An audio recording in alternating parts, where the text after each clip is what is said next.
Hello guys, आज हम discuss करने जा रहे हैं एनाफाइलेक्टिक शॉक। ठीक है, जो कि एक इमरजेंसी कंडीशन होता है। ठीक है, तो हम पहले इसकी डिफिनीशन डिस्कस करते हैं। So what is anaphylactic shock? So it is basically the acute systemic IgE mediated type 1 hypersensitivity reaction occurring within seconds to minutes after exposure to a foreign substance। ठीक है, तो इसमें एनाफाइलेक्टिक शॉक क्या है? It is basically the type 1 hypersensitivity reaction which is mediated by IgE, which is immunoglobulin।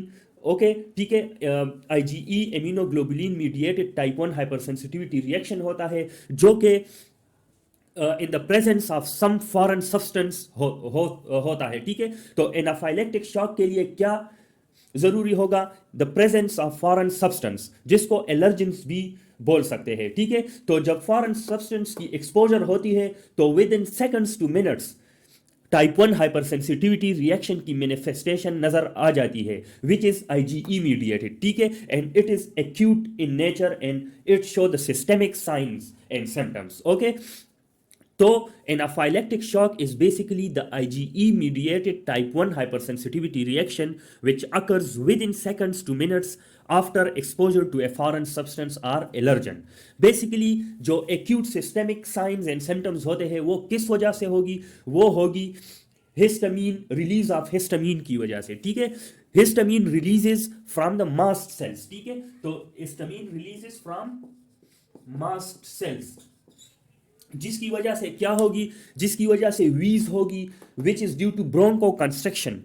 Histamine क्या करता है? Broncho constriction करता है। ठीक है, इसके वजह से जब ब्रोंको कंस्ट्रिक्शन हो जाती है तो it leads to laryngeal obstruction.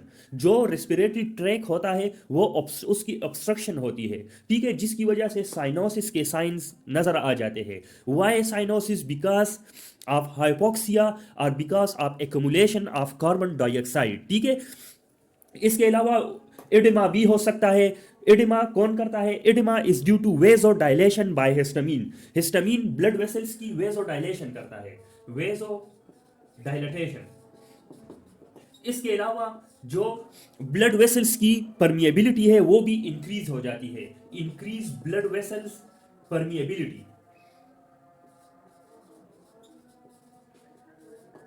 Okay, तो इन दोनों की वजह से हिस्टामीन क्या करता है? एक तो वेसोडाइलेशन करता है और दूसरा ब्लड वेसल्स की परमिएबिलिटी को इंक्रीज करता है, जिसकी वजह से एडिमा आ जाता है। ठीक है, इसके अलावा अर्टिकेरिया एंड इचिंग भी होता है due to this histamines which occurs in its release occur in anaphylactic shock. अभी what are the precipitants or what are the foreign substances which causes the anaphylactic shock? What are the allergens? What are the precipitants or what are the allergens or foreign substance for anaphylactic shock? तो वो कोई भी foreign substance होता है, like drugs, for example penicillin, contrast media जो कि radiology में use होता है। इसके अलावा लेटेक्स से हो सकता है, सल्फर कंटेनिंग एग से हो सकता है, स्टिंग्स, बी स्टिंग्स से हो सकती है, फिश, पीनट्स, स्ट्रॉबेरीज और भी बहुत सारे फॉरेन सब्सटेंसेस है। तो इन प्रिसिपिटेंट्स, इन फॉरेन सब्सटेंस जब इसकी जब एक्सपोजर होती है तो there is manifestation of anaphylactic shock which is acute systemic IgE mediated type 1 hypersensitivity reaction. अभी हम आगे जाते हैं इसकी प्रेजेंटेशंस की तरफ, इसकी मैनेजमेंट की तरफ। ठीक है, तो जी गाइस, तो अभी हम presentation of anaphylactic shock discuss करेंगे।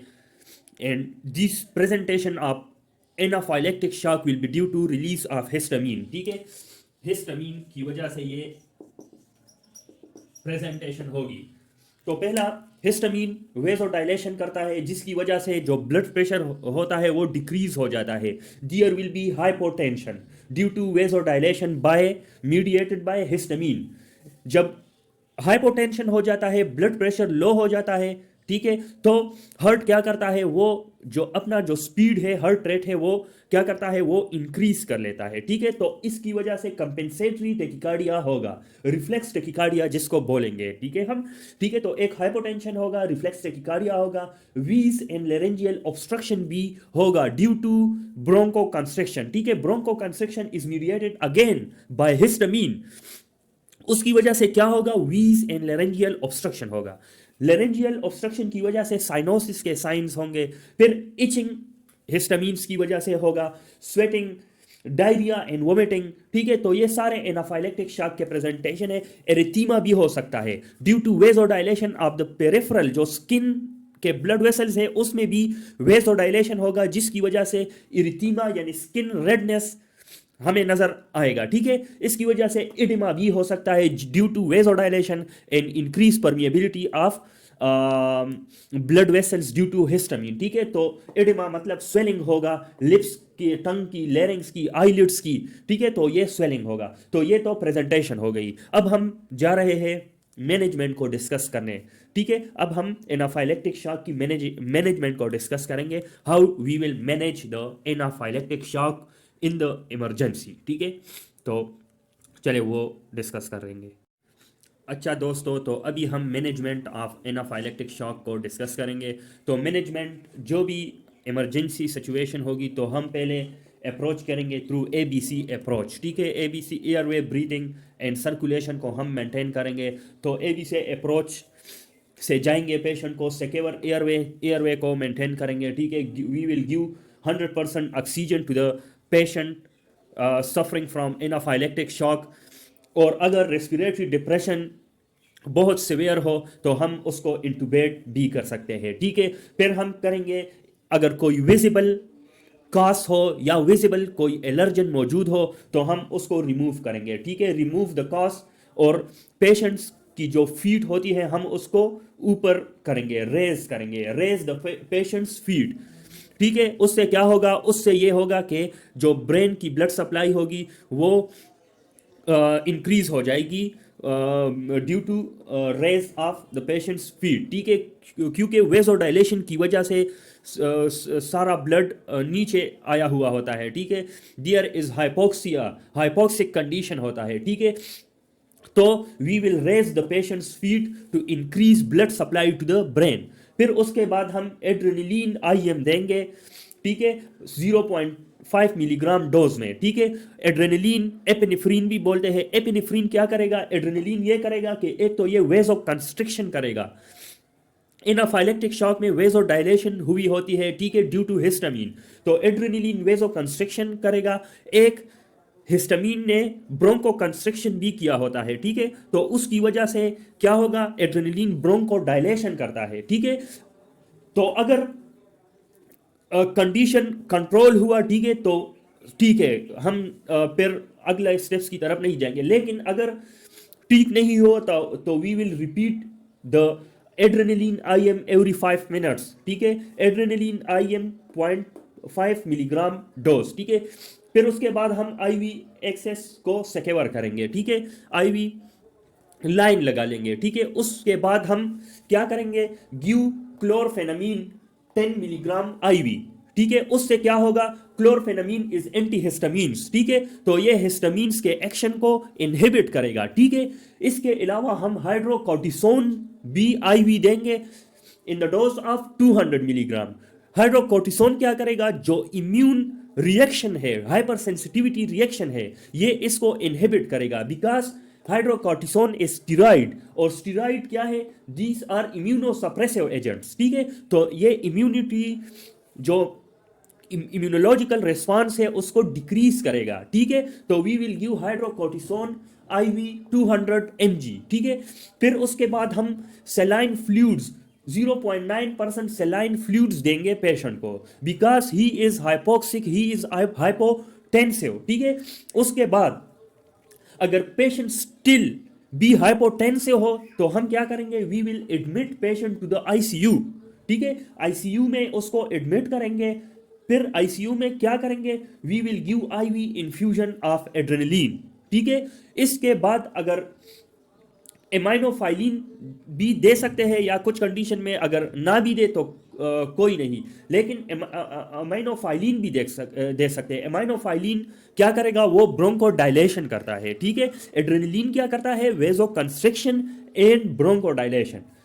इसके बाद जब कंडीशन, पेशेंट की कंडीशन नॉर्मल हो, कंट्रोल हो जाए, तो उसके बाद हम पेशेंट को वार्ड में एडमिट करेंगे। वार्ड में एडमिट करेंगे, we will monitor ECG of the patient, ठीक है। ईसीजी को मॉनिटर करेंगे। We will measure serum tryptase. Serum tryptase releases from mast cells, ठीक है। मास्ट सेल से सीरम ट्रिप्टेज रिलीज होगा, तो उसको हम मेजर करेंगे कि स्टिल भी, मतलब जो हाइपरसेंसिटिविटी रिएक्शन है वो अभी भी है या नहीं, ठीक है। तो सीरम ट्रिप्टेज को मेजर करेंगे फॉर 1 to 6 आवर्स। फिर हम, अगर इचिंग हो तो हम क्लोरफेनामीन भी कंटिन्यू कर सकते हैं, ठीक है। उसके बाद अगर एलर्जन आइडेंटिफाई ना हो, एलर्जन का पता ना हो पेशेंट को या उसके अटेंडेंट को, ठीक है, तो हम स्किन प्रिक टेस्ट करेंगे। किस लिए, टू आइडेंटिफाई